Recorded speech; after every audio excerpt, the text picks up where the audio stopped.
Hello, my lovelies, and welcome to the very first episode of Apathetic Cupid, a short podcast that deep dives into all of our favorite fictional boyfriends. I'm your host, Venus. Joining me today are, me, myself, and I. That's right, if you don't like the sound of my voice, I guess stop listening, because mine is all you're going to hear for the next 20 minutes or so. A quick disclaimer for all my listeners, this is a fun, deep dive into bookish culture. I don't own any of the content, with the exception of my opinions, of course, and I do not condone sending hate on my behalf to any of the creators I speak about. We here at Apathetic Cupid hate, debate, and concentrate on the fictional and only the fictional. Today we are getting into what I like to call the classics. As this is the first episode, I thought it would only be fair to look at my first exposure to a toxic boyfriend. He is old, sharp, and sparkly, none other than Edward Cullen of the Twilight Saga. Now, normally I would be so excited to talk about a man written by a woman, but when that man is written by the literary world's weird aunt, Stephanie Meyer, the man becomes very questionable. Now, some of you may ask why Jacob is only briefly mentioned in this episode.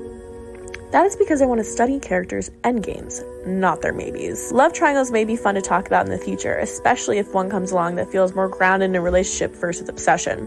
But I don't view Twilight as an actual love triangle. Twilight has been in the internet psyche for years, so I don't think a plot summary is necessary, but what I do think is important is the timeline of major events in the series, particularly in regards to Edward and Bella's relationship. I was a naive child and therefore believed that high schoolers were basically adults. I also believed, incorrectly, that the books took place over multiple years. To remedy these lapses in my knowledge, I naturally turned to the best researchers in the world, Tumblr and Reddit users. Thank you to Paternal Padfoot on Reddit and Bella Cullen Sparkle on Tumblr. So let's dig in, shall we? Okay, so let's break it down. At the start of book 1, Bella is 17 years old when she moves to Forks, Washington, mid-school year in January 2005. She and Edward spend about a month being lab partners before Edward finally speaks to her. About 2 weeks later, Bella is almost hit by a car in the parking lot and meets Daddy Dr. Cullen, becoming suspicious of the family. The next actual movement toward a relationship for these awkward teens, quote-unquote, is when Bella goes, again, quote-unquote, dress shopping with Jess and Angela in March, when she goes in research mode. Now, at this point, she's already workshopped her cold one theory thanks to that totally random story dropped by her Jacob. But she doesn't confront Edward about it until after their first date at the restaurant in late March. They date for a full month before James and Victoria start hunting them. Then, all of a sudden, spring break happens, and James attacks Bella at the dance studio. Do I know if it was spring break? No, but I'm choosing to believe that it was because how else is Bella able to leave Forks and go to the fucking dance studio, kill James, and still end up at prom? Because what kind of school would let her just, leave Forks and then be like, yeah, totally, come to our prom? Like, it's a small town, there's gotta be gossip if Bella just randomly left town and ends up in the hospital, right? But I digress. So far, it's only been 5 months at the end of book 1. Alright, so book 2, New Moon. So New Moon begins with Bella lamenting about being a year older than Edward. Her birthday is on September 13th, and we all know that after the disastrous events of the night, Bella and Edward don't speak. That is, they don't speak until 3 days later, when they have that awkward conversation about how Edward needs to save her soul, and how it's too dangerous for the Cullens to stay in Forks, blah blah blah, and then he leaves. Which, by the way, I have a theory that supernatural beings definitely have at least one doctor, one lawyer, and one park ranger and a cop in their pocket, because how else do you stay that undetected in a small town? There's just no way that no one else in the town is suspicious and doing nothing? No way! Anyway, back to the timeline. Bella's last contact with Edward is in the woods on September 16th, 2005. She then falls into a deep depression until January 2006, exactly 1 year after first moving to Forks. She then agrees to start living her life again and goes and hangs with Jacob for 2 months before Alice returns in March and tells Bella that Edward's gone to die. Mind you, they have been separated from October to mid-April, meaning Edward is literally dying over a girl he dated for 8 months. Alice and Bella do Fast and Furious, Italy drift, saving Edward from revealing himself on St. Mark's Day. That's the festival in Italy where the people wear red cloaks and fill the street. It's celebrated on April 25th. The end of book 2 would be in the end of April and the start of May. So the third book, Eclipse, is when the dates become a little hazy, so let's navigate this treacherous path together.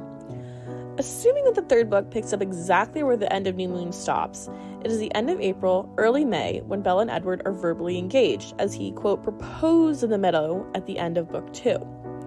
We know that Bella and Edward graduate at midpoint of Eclipse because Jacob shows up at Bella's graduation party after she punches him in the face. So at the latest, we are now early June.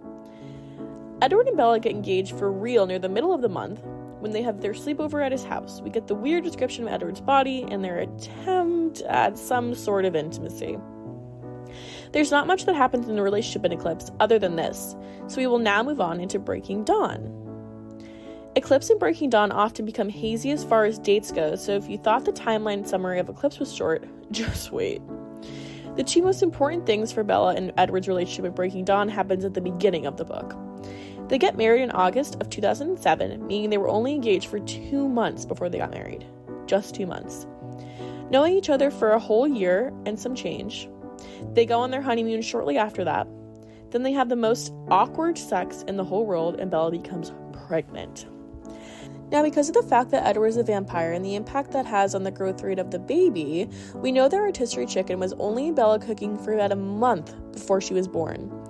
If the math is mathing for me, and today it is, Bella had a baby and she was turned into a vampire on her birthday in September of 2007. This timeline means that Bella, in the span of a singular year, was broken up with, fell into a depression, maybe got a crush on another guy, was hunted down for her life, then was proposed to, got engaged, got married, and had a child, all before, and wait for this, her 19th birthday. Her prefrontal cortex is nowhere near developed at this point, and yet she's made more decisions in her 2 years than I have in my entire life. That was a timeline which raises some red flags immediately, but now let's talk about their relationship. For the sake of sanity, please put aside the obvious problems of species, which is often necessary with vampire romances. And let's look at a portrayal and character type. Now, for people who aren't in the literary trenches, you may not know that Edward Cullen is what's known as a Byronic vampire. A Byronic vampire is a variation of the Byronic hero, character archetype popularized by the words of Lord Byron. A Byronic hero is often moody, brooding, and rebellious with a darker, complicated past. They are often characterized by charisma and a tendency towards self-destruction. If that doesn't describe Edward Cullen to a T, I don't know what does. And that brings me to the age gap. The Byronic hero dates back to the 18th century, which is 1 century before the birth of Edward Cullen. As any fantasy romance reader knows, we often have to ignore the age gaps between female main characters and male main characters. But in discussing this episode with a friend, a question came to mind. We as the reader may have to disregard a century or two, but should the author? It seems as though Stephanie does, but why? It's as though none of the times that the Cullens have lived through truly affect their character in the present day. And really, it honestly should. Nothing about Edward's mannerisms gives him away, from the exception of his reactions to Bella's ankles or clothing that screams, purity culture, right in your face. He does really blend into modern life pretty well, which is the troubling part. Why are you, as a 170-year-old, easily able to blend in with high schoolers? And before someone goes off in the comments, yes, there are more portrayals of vampires in high school. The Salvatores that don't force themselves to blend in nearly as much. And they were also problematic, but in completely different ways. Which, altogether, brings me back to Edward, because, buddy, I get that Bella was, I don't know, not like other girls, but you were not 17, and you haven't been in a long time. Why are you hanging around in high school as not a graduate student working on a groundbreaking thesis with all that extra knowledge, huh? Or joining the workforce? Is it because adults like Charlie would see past your charm? And you need young, impressionable minds to fall for your deception and your frankly terrible lie? This all backs up my earlier statement about collusion within Forks, by the way. So at the base level, Edward is manipulative, and at best he's creepy? No, that is problem number 1 in their love story. He's both creepy and manipulative. He also judges Bella quite a lot, especially in Midnight Sun, when in reality most of the judgment should fall on Edward. And that is the cornerstone on which this podcast stands.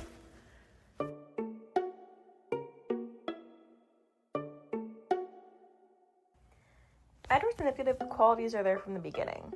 He isn't friendly to Bella at all. She just wants to get through class and be invisible in Forks. If he would just have been polite but not, flirty, she would have probably dismissed him as just her lap partner or the weird popular pale boy. Because he was rude. She notices him and is more aware of everything he does. Because he threatened the safety she finds in her own self-perception, she cannot ignore him. I didn't even mention this before now, about his stalking her inside her room to make her think she's dreaming about him, and then pretending to hate her, which speaks to a whole nother level of psychopathy. Every single move he made in terms of the relationship has been calculated from the beginning. He knew the dangers of involving her in a relationship so much that he was even weary of talking to her. Then he saves her and openly, repeatedly gaslights her about the car accident, all while maintaining an air of superiority over his classmates and even Bella.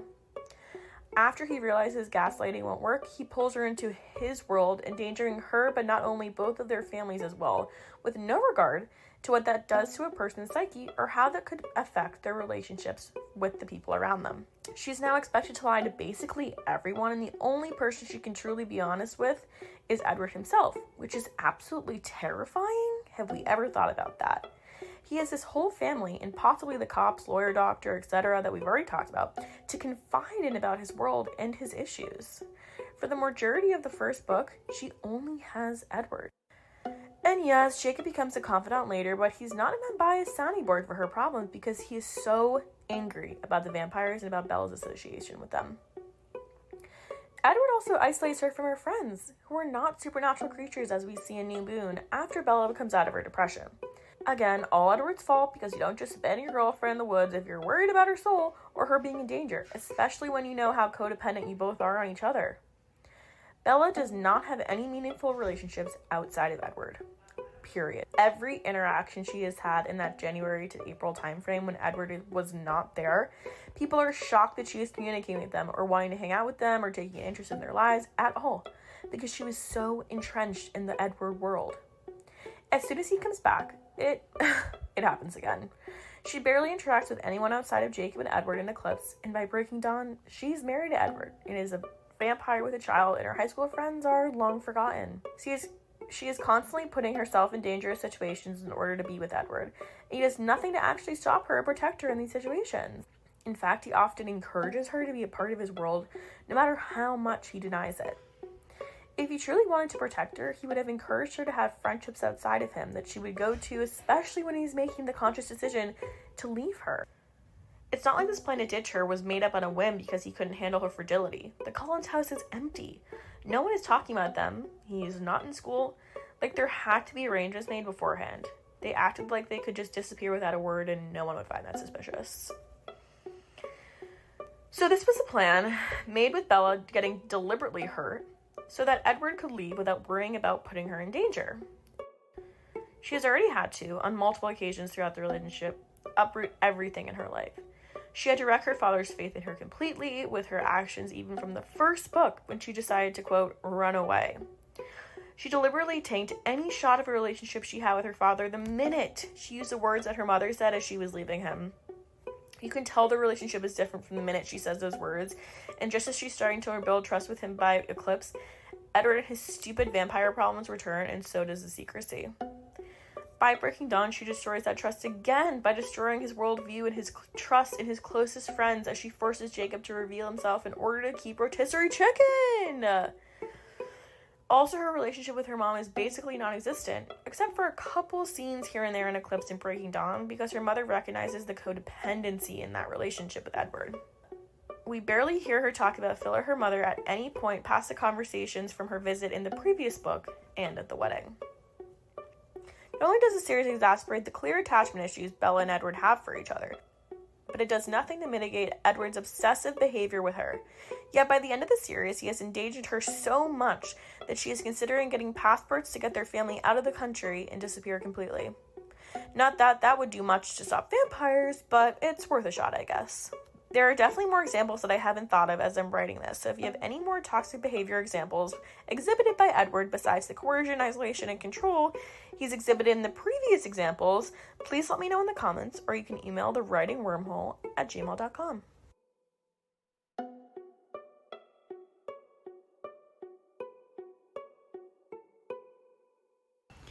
My final question, dear listeners, is do you think that Edward and Bella are together after the pages of the books close?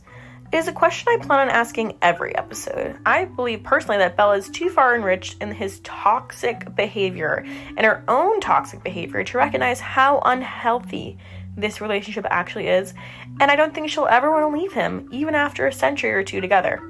I truly, truly believe that it will affect her relationship with rotisserie chicken as well, because there is no way that there's not some tension in their relationship, given the way that Bella has treated her own mother and the fact that her daughter is in love with what is essentially her ex-boyfriend turned nanny, who is also a wolf. Therefore, my final judgment is that they stay together.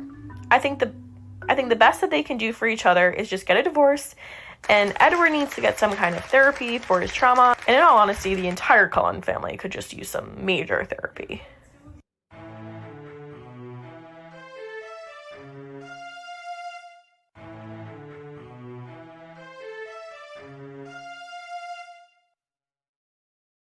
A few quick thank yous. First of all, to our sponsors, thank you for no one sponsoring this episode as the first one. Hopefully we'll get some in the future, but for now, this pot's empty. You heard it here first, folks. Secondly, I just want to thank everybody for listening to the first episode. If you like what you hear, be sure to subscribe and follow me at The Writing Wormhole on Instagram or here on Spotify. Secondly, I want to thank Liv for being the wonderful voice of Venus for this episode, and it's just been so wonderful working with her. You can find her on Instagram at olivia.salamone and at liveexplicitly.com. That's olivia.salamone. She's been great, and it's just been wonderful to get to know her, and I can't wait to see what happens in the future with this podcast. Thanks for listening, guys.